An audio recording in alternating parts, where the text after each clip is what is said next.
This series is made possible by the generous donation of Stifel Financial and viewers like you. Thank you.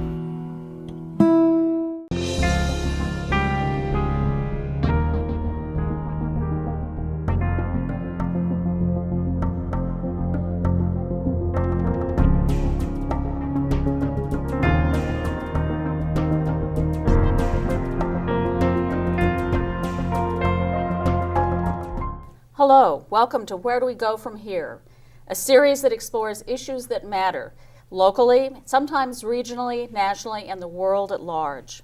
Lou Sitzer, our producer, and all of us here that are involved in this project have a goal to bring you the best information we can from informed local leaders and experts on subjects that we cover.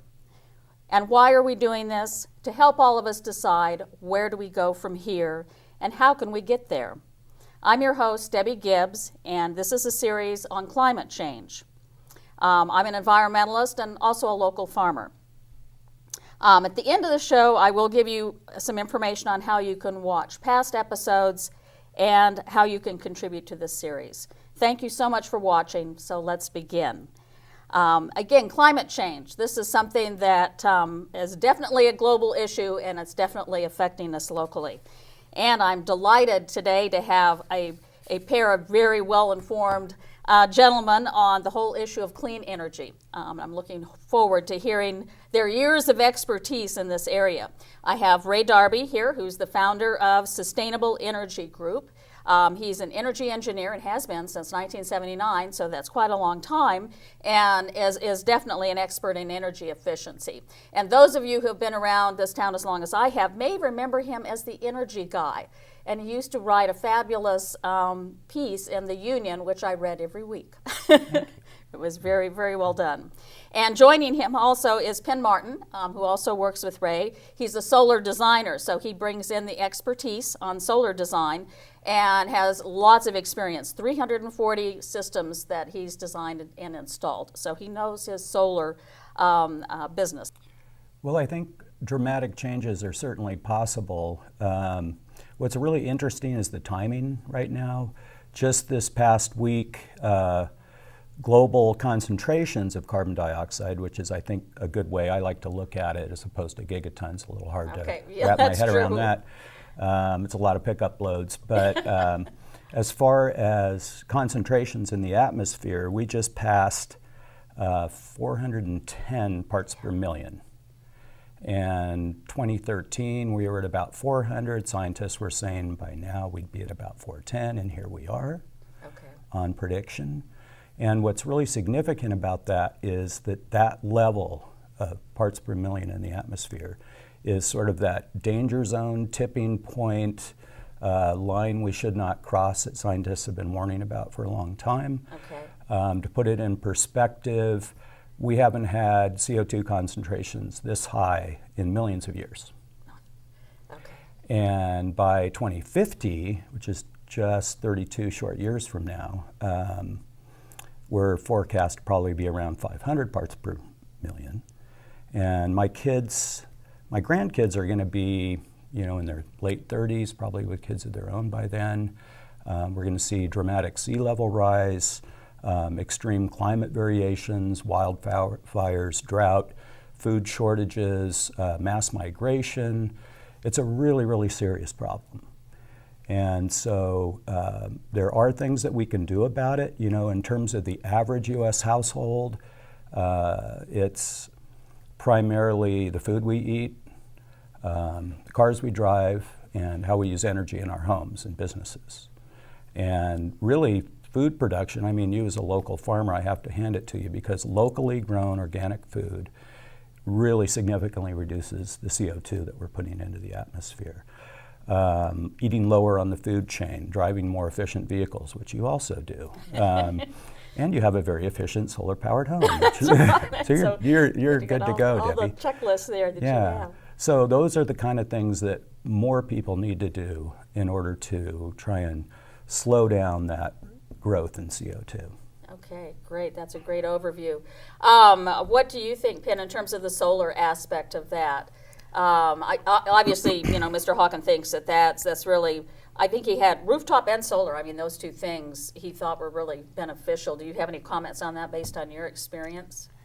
I would completely agree with him. Solar is a gigantic part of the solution. It's a multifaceted solution, so solar is not the answer.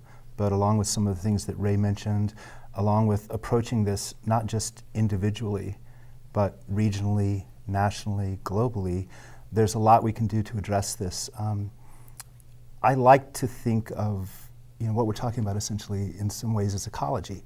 And I also like to think of ecology as being economical. When we look at nature, nature is very common sense. And ecology often means the most economical way to do things. So similarly, when we look at solar, it can be perceived as both green and green. Okay. Right? So very, very often what's good for your pocketbook is what's good for the planet, because it's economical, therefore it's ecological. That's a wonderful point, yeah. I remember when I got into this back in 2000, everybody was talking about alternative energy. I didn't get it. I couldn't understand how solar could be alternative energy if the sun is the prime mover of almost all of the energy in the whole solar system, except for nuclear. Okay, yeah. Right? And so the way I see it is we're just doing the most economical thing, which happens to be the most ecological thing, by cutting out the middleman. There are all of these miles and miles of transmission lines that we don't need to get the power from the centralized production point to your home when you can generate it on your own roof. Okay. And if you can't generate it on your own roof because you're buried in trees and your renewable energy resource happens to be wood, well, let's do community solar. Okay. Let's get together and do it on a community basis where we can all chip in for that nice little solar array down the road from us where it does happen to be sunny. So that would be a microgrid. Exactly. That you're thinking. Okay. Exactly. Yeah, that sounds. Yeah, one of the things that Drawdown and Paul Hawken talks about, and I love the comment, is it's no regrets solutions. You're just going to save money. What a shame, you know? Who doesn't want to save money? And to make that ecology, your point is well taken there too. That's Mother Nature is thrifty. So yeah, if we can imitate her more, that is certainly wise. What have you all seen in the community in terms of its embrace of solar? Do you see, has there been a paradigm shift? Have you seen an acceleration? What do you guys think it looks like out there in terms of people's recognition and willingness to make changes? Well, residential solar really was born in Nevada County, as well as some other counties. Wow.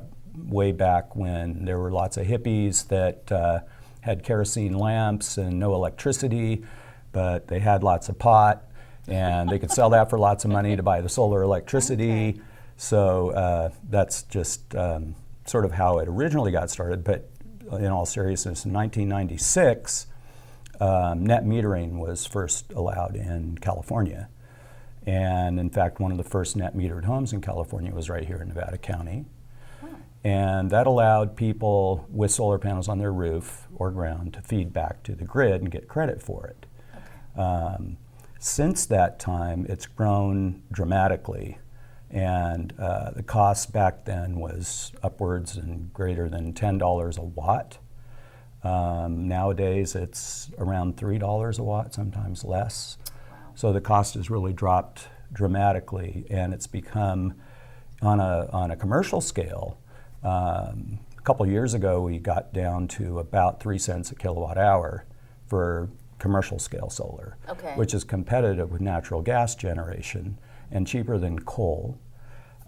So here in the U.S., it's on a commercial scale and on a residential scale equal to or cheaper than PG&E. As far as a rooftop scale, in most cases, it's less costly than PG&E right out of the gate. Okay. So that's part of why its popularity has really been growing rapidly. Okay.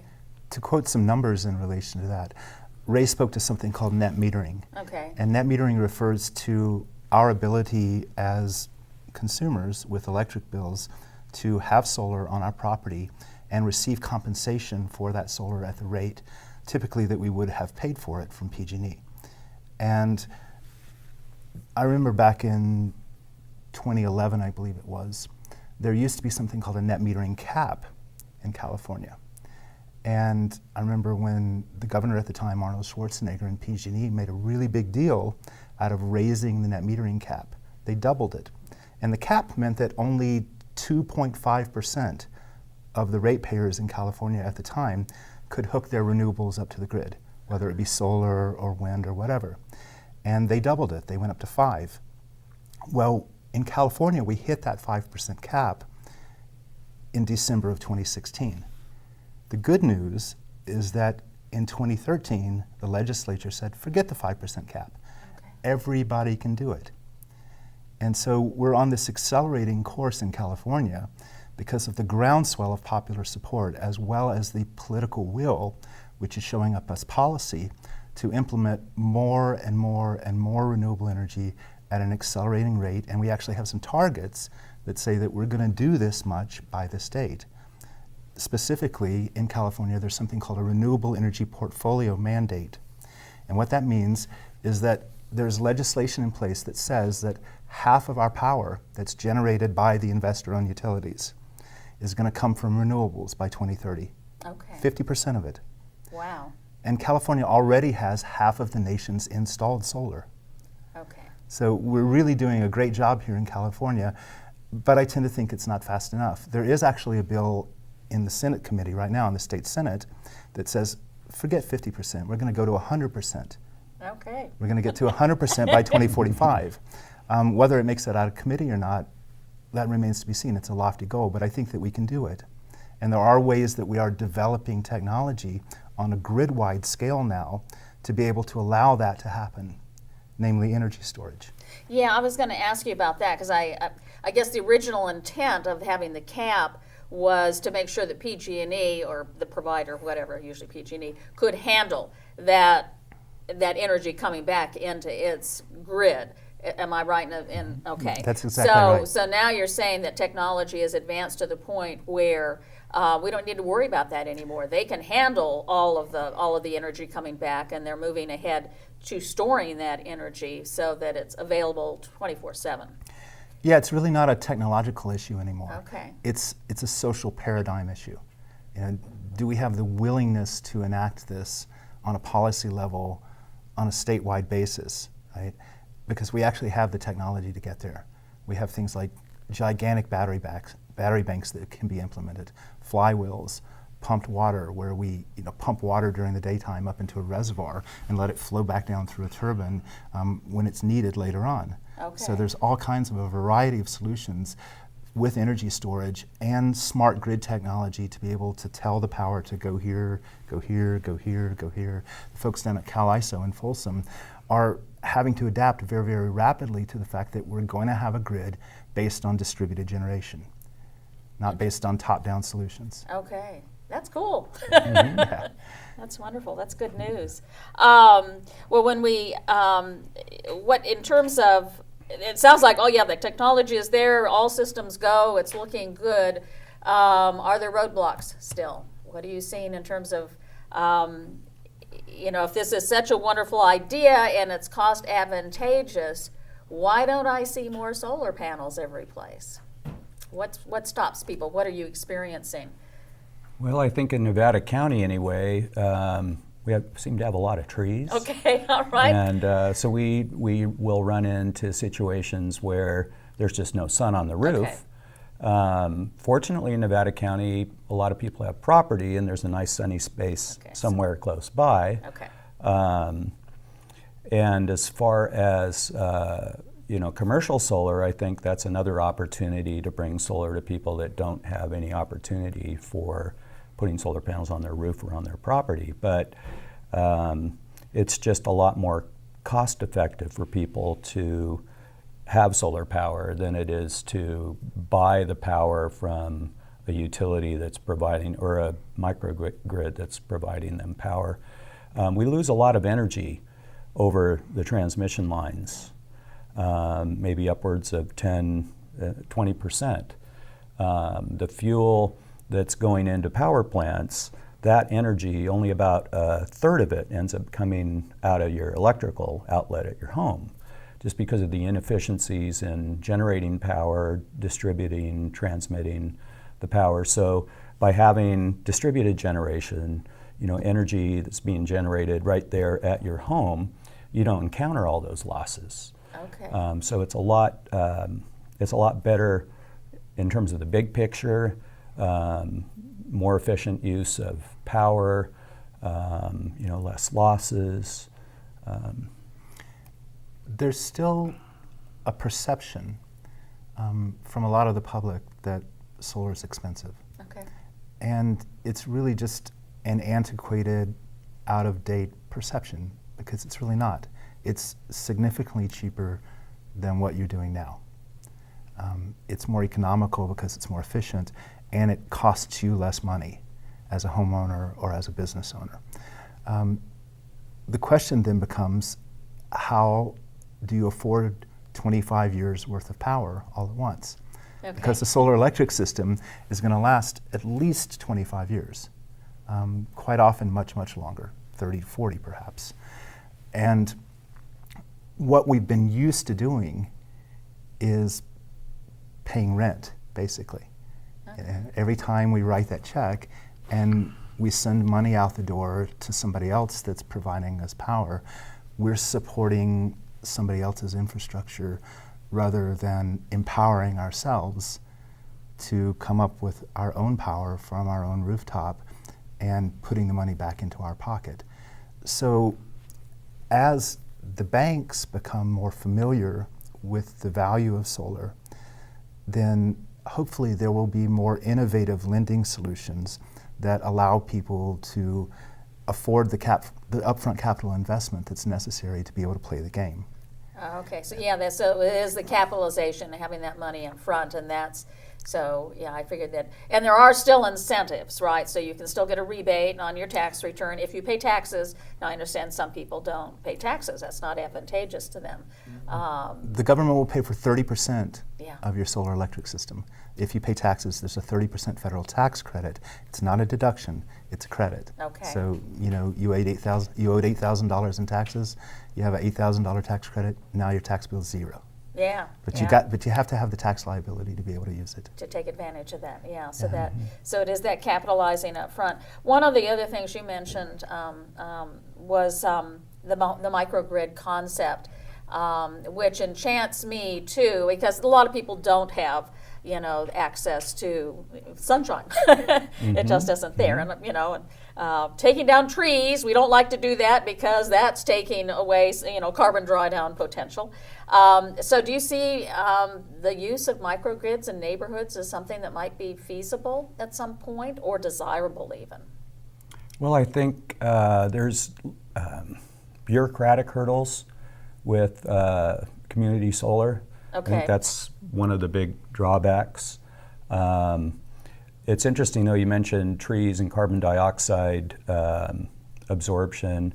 Rooftop solar generally worth a couple acres worth of trees as far as carbon uptake. Okay. Which is kind of interesting. Okay. Doesn't compete aesthetically. I think trees have Wildlife, and wildlife. Yeah. But there are other opportunities beyond solar for people that are buried in the trees. There's a lot of energy efficiency opportunities in most cases, which is something that we also like to look at for our solar customers. That's a really big part of being more, reducing your carbon footprint in other ways than just with solar. So if you don't use it, Yeah. that's, and I know energy efficiency has really been your bulwark for a long, long time. What sort of things would you recommend to people right off the top as the big savers in energy? Gosh, it's so specific to every situation. There aren't necessarily any really great options that work for everybody. This building here is an example of where a heat pump really came in handy. We used to have 2 big gas packs, gas, heat, electric, cool, packaged units all in one on the rooftop here. Okay. And years ago, the owner, Michael Funk, asked what might be done about that because we have people over on one side of the building with west-facing windows that were trying to run the air conditioner to stay cool, and the people on the east side of the building were freezing cold. And so we looked at heat pump, little mini split heat pumps, Okay. which are really, really efficient, and putting a number of them around the perimeter of the building so people on the different facades with different heating and cooling loads could be comfortable, and it just dramatically reduced the cost of heating and cooling this building, in addition to making all the people happy. Wow. Okay. So heat pump technology, in particular the mini splits, are an excellent option. They might use, maybe a tenth of the energy that electric heaters do, and Okay. I'm really surprised at how many of our customers that have really big electric bills are running electric heaters. And then some people that we've done solar for are wondering why their bills are so high, and they figured, well, I've got solar, I can run electric heaters everywhere, which, obviously increases their load. And Yeah. but yeah, so mini split heating and cooling technology is one. An ounce of prevention is worth a pound of cure. So things like solar screens. This building too, I don't know how many people know where we are exactly, a corner of New Mohawk and Goldflat We're Road. under some trees. We're under some trees on the east side, but Okay, over all here right. on the west side, it's a wall of glass. Okay.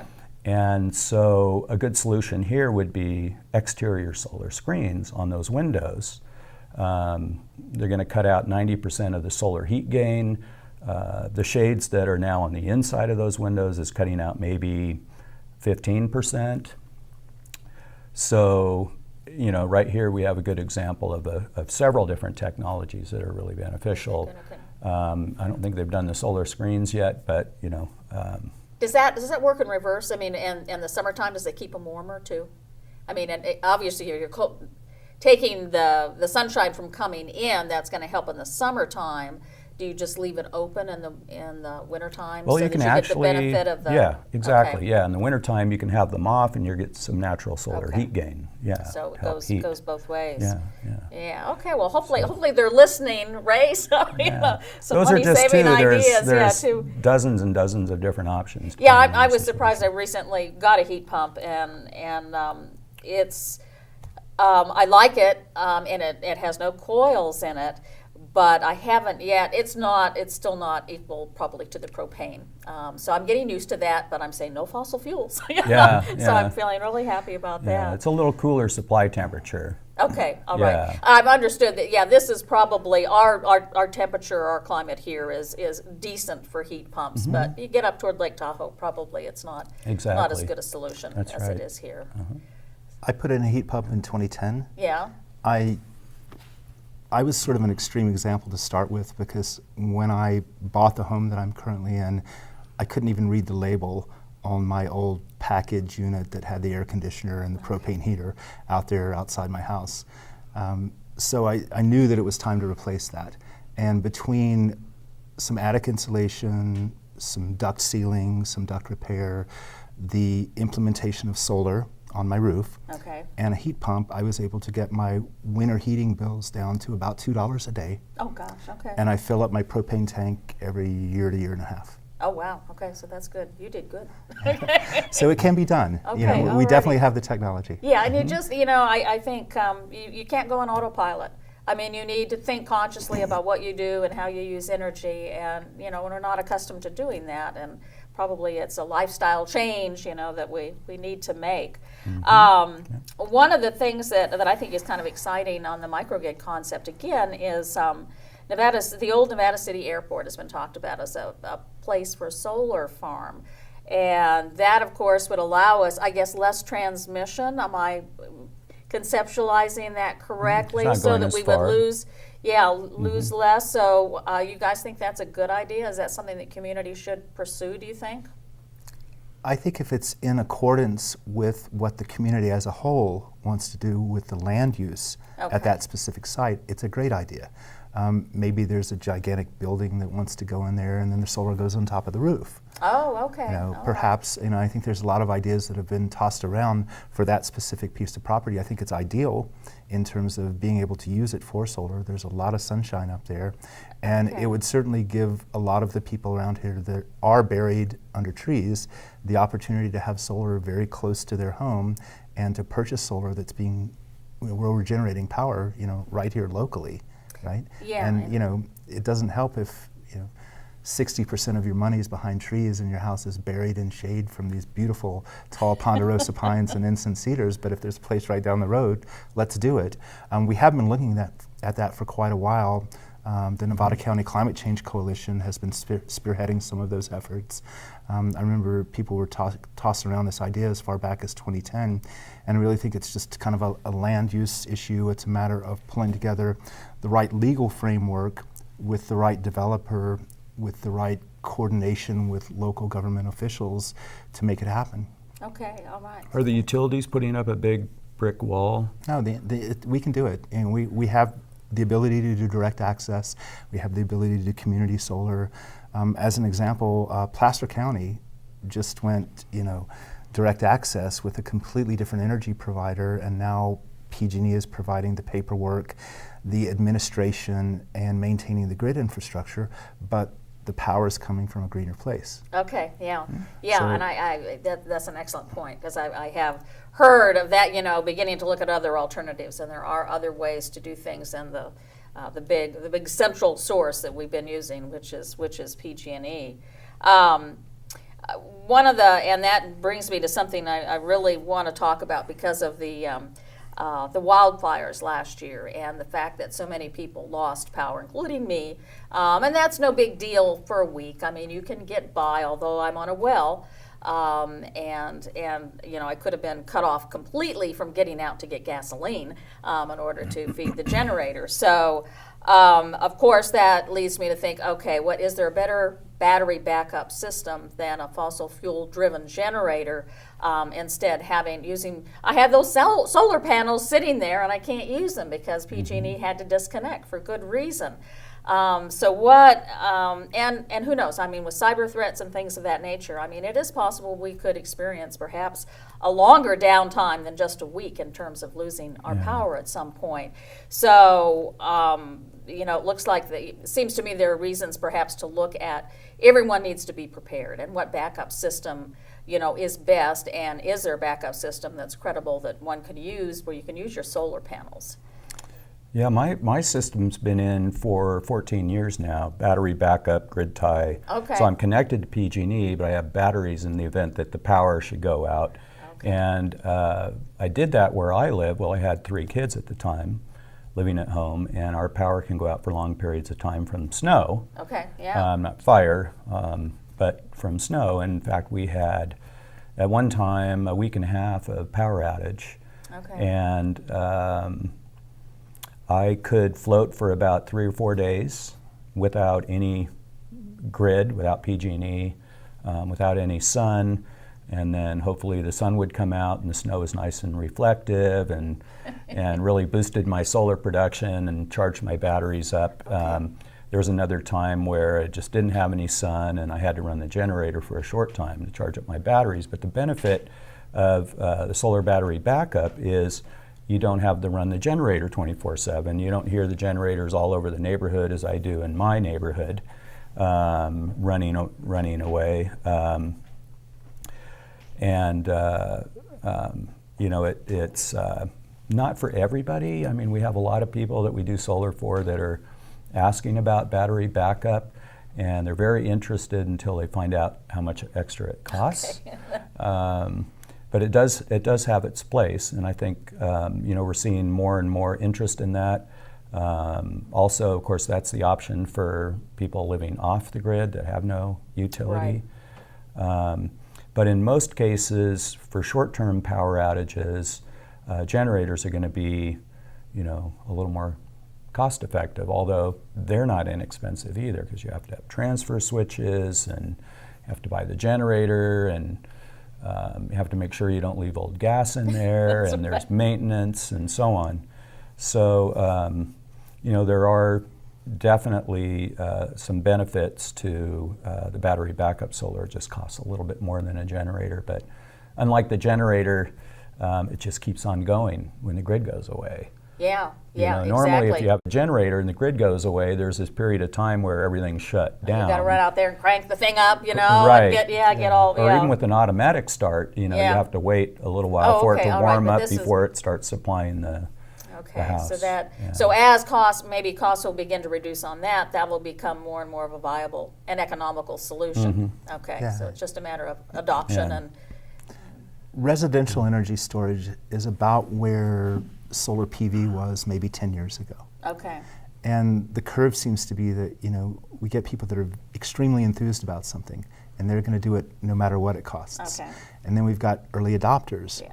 And then we've got people who are implementing this technology out of necessity because the power company wants X amount of dollars just to drop a pole, this many feet from where the grid is.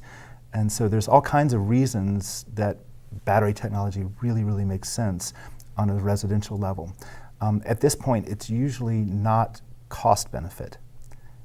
It comes down to security, okay. it comes down to necessity, or it comes down to comfort. And so for the people that are willing to pay for it at this point, or need it much more than other people do, then it's a completely viable solution. For the rest of us, it's shifting sand at the moment. The technology is evolving extremely rapidly, Okay. and I'm thinking that it's probably 3 to 5 years before economy of scale and technology maturation brings it to the point where it can be much more widely implemented on a residential basis. For me personally, right now, the only battery bank I want at my house is going to be an electric car sitting in the garage. Okay. Yeah. Well, you got to charge that guy too, though, if the power goes down. So And the good news about that is that there are some really, really advantageous rate schedules right now yeah, for electric vehicles. I'm finding with systems that I design that adding an electric vehicle doesn't necessarily mean that you need more solar. oh, okay, I've seen plenty of situations where, because the rate schedule is so advantageous for electric vehicles, people actually didn't need more solar, and in some cases they actually needed less solar okay. because the electric vehicle rate schedule is just so favorable. So what's not to like, huh? Get that It new is- Volt or Yeah. maybe a Tesla. I don't know. Yeah, Model 3, Chevy Bolt, Yeah. that's the really exciting technology for me right now is it's what's happening with EVs because, as Ray was saying earlier, it's food, it's transportation, it's Yeah. energy. These are the big three. And, we get sort of myopically focused on just energy in our industry, but we like to take a big picture point of view and really look at, okay, let's not just do solar, let's talk to you about an EV. Okay, all right. Okay, so one-stop shopping and all the alternatives. Solar is a great excuse to get a Tesla There you go. Okay, that's right. That's or a right. Leaf if you want to. Yeah, right. You're, a little more you're affordable. We're a little bit more pedestrian than. Right. yeah. I saw a Leaf sitting out in the parking lot when I drove Gee, I up. wonder Was who's Is that who's yours? White? that was it. So you must be on that favorable rate schedule. They call it EVA. Yes, PG&E. I just got on that based on a recommendation from a very knowledgeable party. Really? Yeah, I did. Who was I- that? Is it Ken? Yeah, so it is a great deal. Thank you for bringing that up for people who are viewing, because Yeah. I was surprised at just how advantageous the rates were for PG&E. And we for- might not need to add up more solar on your place Yeah, because well, of that. yeah, that might be a I think you'll one-stop, find, a yeah. good solution. So, well, this has been fascinating. I've learned a whole lot. I'm a lot more optimistic in terms of where we're going on the whole solar front and how things are progressing. Anything else you guys would like to add? Where do we go from here? Do you think we're headed in the right direction? Anything you can think of in terms of the community, the consumer, or whatever that you'd like to pass along as words of wisdom? What are we waiting for? Really, I mean, Okay. let's do it. I mean, there's Yeah. all that juicy juice up there in the sky, right? Yeah. Just hanging out, waiting to power your house, and there's really not too many excuses not to do it, unless you're just buried in trees. Okay, Yeah. that's a good point. What's surprising to me, and I think you told me this, that most of the people that are going solar are paying cash as opposed to getting financed. which a is lot of our customers, hard yeah. for me to relate to because I don't have, you know, $10, $15, $20,000 that I can put into a solar system. But for those that do and have decent sun, it might be 5 years for it to pay off, and then it's all savings from there on out. They wouldn't have any PG&E bill other than monthly fees. Wow, so that, But with financing, once you get over maybe $120 a month average PG&E bill, with financing, the finance payments are less than what you're currently paying okay. PG&E right away. okay. And then there's that big tax credit that rolls in at the end of the year when you file your taxes. And then the loan payments are typically fixed over, you know, 10, 15, 20 years, depending on the term. And the PG&E cost that you would otherwise have is going up about 5% per year. Wow. So it's really a no-brainer. You know, whether It's you an have the investment. cash on hand, Yeah. it's a great investment. It's a great investment if you don't have the cash on hand, but can get the financing. Yeah, that's a good point. Because that, you know, I looked at it that way, that was an investment, and my savings account was not going to pay me that. And as poor performer as I am on the stock market, that wasn't going to pay me that savings Yeah. return either. So Well, and that's a another point. good way to look at it. It's another economic barometer is a return on investment, and it's Yeah. better than anything that you can get in the stock market. You know, 10, It's a- 20%, I think is, It's a 25-year tax-free guaranteed rate of return on your investment, typically greater than 10%, up to 10 to 20%. Okay, that's pretty good. It's amazing. That's impressive. it's not bad. Okay. Yeah. And it's a little more secure than most other investments. That's true. That's Yeah. true. It's not going anywhere. Unless PG&E rates all of a sudden start plummeting, which I don't think is very likely to happen. Probably not. Then it wouldn't be such a good investment. But Yeah. yeah. Well, very informative. Penn, Ray, thank you so much. I Thanks really for having appreciate us. you being here thanks for and having us. sharing all this information and leaving on a very cheerful note. Good. A sunshiny vote, that's for Yeah, sure. yeah. And thank all of you for joining us this evening to watch this program. You can see past episodes of Where Do We Go From Here at Nevada County Digital Media Center, their website. And also this program airs on Monday evenings at 7 p.m. on Channel 17. And of course, if you like the programming and you want to continue to support programs like this, you go to their website, and there are ways in which you can donate to make sure that these programs continue. Again, thank you so much for your time and viewing. Good night.